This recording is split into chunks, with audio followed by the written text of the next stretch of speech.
Hi there, I'm Yvonne DeSellis coming to you on Why Energy. This is kind of an add-on to the last video I did about how to release pain, because I neglected to go over one other thing that's kind of important and can also be very, very helpful for when you are trying to deal with pains that you're trying to get rid of. I only bring this up because I did these exercises quite a bit as part of a cognitive behavioral therapy group that I was a member of for about 2 months for people who had multiple sclerosis and who suffered from pain as a result of the multiple sclerosis. As I've stated in the past, I have MS. I also have fibromyalgia. It's kind of difficult sometimes when you have those two conditions because sometimes it's hard to know whether the pains are coming from the MS, if it's coming from the fibromyalgia, or if it's coming from somewhere else. But when you're in pain, I think all that really matters in the end is just making the pain stop. And one of the things that I found very helpful was breathing. And when I say breathing, I don't just mean in and out, I mean intentional breathing, where you're breathing in and out, you're breathing deeply. And also, and this is not something our CBT specialist mentioned, but this is something I've heard time and time again as I'm an energy healer. I'm constantly hearing it's a good idea to keep your tongue at the roof of the mouth, particularly when you're inhaling. It is a good idea, if possible, to breathe in through the nose and out through the mouth, and also breathe very deeply and be conscious of it when you're doing it. But the most important thing is that your tongue is touching the roof of your mouth. There's several different reasons for that. For our intents and purposes, the most important reasons are: number one, it keeps your mouth from getting dried out. That's a big one for me because of all the medications I take. They're so drying. I'm hoping to not be clicking right now, as a matter of fact. But that's a big one. Also, it releases all of the chambers between your chakras. It clears them out so that your chakras can communicate better with each other. And it's also a de-stressor. And as many people have said to me, I know that it can be very distracting because it forces you to concentrate on your breathing, but that's the other reason for doing it. It's so that you are focused on your breathing, because the whole point is to focus on the breath work. So it helps take your mind off the pain a little bit. We did a couple of different breathing exercises. One was just intentional breathing, breathing in through the nose, out through the mouth. So tongue at the roof of the mouth and then out through the mouth. I usually just do a whooshing sound. You can make an om sound if you want. You can make a verbal noise, or you can not make any sound at all. Just do what feels natural to you. Do not phone it in or force it. Do what feels right. I don't make a verbal noise when I do it because that doesn't feel right to me. I do a lot of weightlifting, so I do a whooshing breath. So once again, I'm just going to do an in and out breath the way I do it, but do it the way you would want to. So breathe in through the nose, tongue at the roof of the mouth, and then out through the mouth. Just a sample energy healing exercise to help you de-stress or sleep if you're really, really tired, just to show you how to incorporate the breathing. Put one middle finger on your third eye right between your eyebrows, and your other middle finger on your power point, which is at the base of your skull in the center. You should feel a slight indent at the very center at the base of your skull. So one middle finger there, and again, middle finger on your third eye. Push in and up on both locations, and now breathe in through the nose, tongue at the roof of the mouth. Out through the mouth.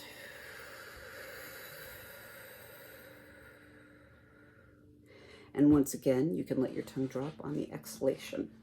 The other thing she had us do after doing that was belly breathing. So you want to, I can't unfortunately show you exactly what to do here, but you want to put your hand, I'm sorry again that I can't bring the camera much lower, but you want to, I'm sorry, this is as low as this camera is going to go without my computer just totally falling apart on me. I'm sorry again. But once again, you want to put one hand on your belly, one hand on your chest, and when you breathe, just pay attention to what rises first, your belly or your chest. So breathe in. For me, it's the lungs first, and then the lower belly, and then the diaphragm. So, and out through the mouth. And for me, when I breathe out, my chest goes down first, then my diaphragm, then my belly. And do those breaths a few times. As our CBT instructor informed us, sorry again, my camera is falling. She said that she realized we were not actually literally breathing into our belly. She said it was just the intentional act of breathing was enough. So again, I know that you're not technically breathing into your belly, but if you're picturing it and you have your hands there, that will help. So once again, a breath in and out. And the other thing she added to that is she added timed breathing. What she recommended is that when you breathe in, it would be like maybe 6 to 7 seconds, but she said when you breathe out, it should take longer by quite a bit, actually. And again, so the timed breathing is we would take a breath in, we would hold it for a second, and then we would take a breath out. And then the last exercise she had us do after we practiced the timed breathing was a visionary breathing. I'm not getting the name of that one right, and I apologize for that, but let me just do an example of the time breathing really, really quickly. So again, you want to put your hand on your belly, one hand on your chest. And now we're going to take a breath in with the nose, tongue touching the roof of the mouth. When you get to the top of that breath, hold it for a second, and then out through the mouth, and you can let your tongue drop if you wish.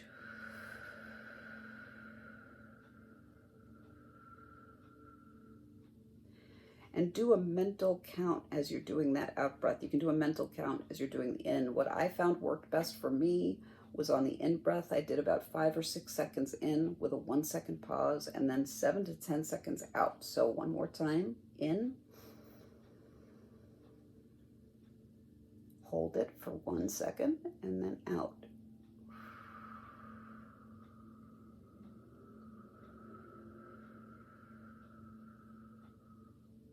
In.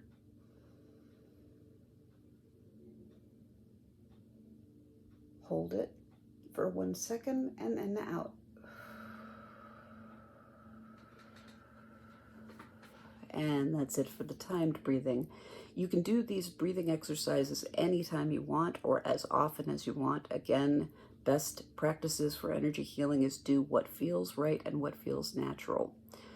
The image thing that she had us do the timed breathing. She had us first do the belly breathing, then the timed breathing, and then she said reach a moment where you don't have to keep counting when you keep breathing. And that's what a lot of us ended up doing in the class. We ended up saying that it was too distracting doing the counting every single time, so we would reach a pattern where we would get to a pattern that felt right to us, and we would stay there and we would stop the count. And she said once you reach that point where you can stop counting, then what she recommended was that you envision that you are somewhere that you really, really want to be. And she said the most important thing with the vision project is to just make sure it's a spot that you know really well so that you could bring up a lot of details of it when you're imagining it.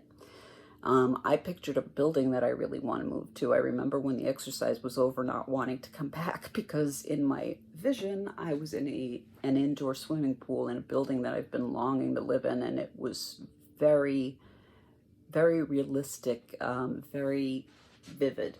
And when it was time to pull us back into reality, I think me and a few of the other students didn't really want to come back, but we did, albeit somewhat unwillingly. But that's something else you might want to practice. You can find a lot of visual exercises online.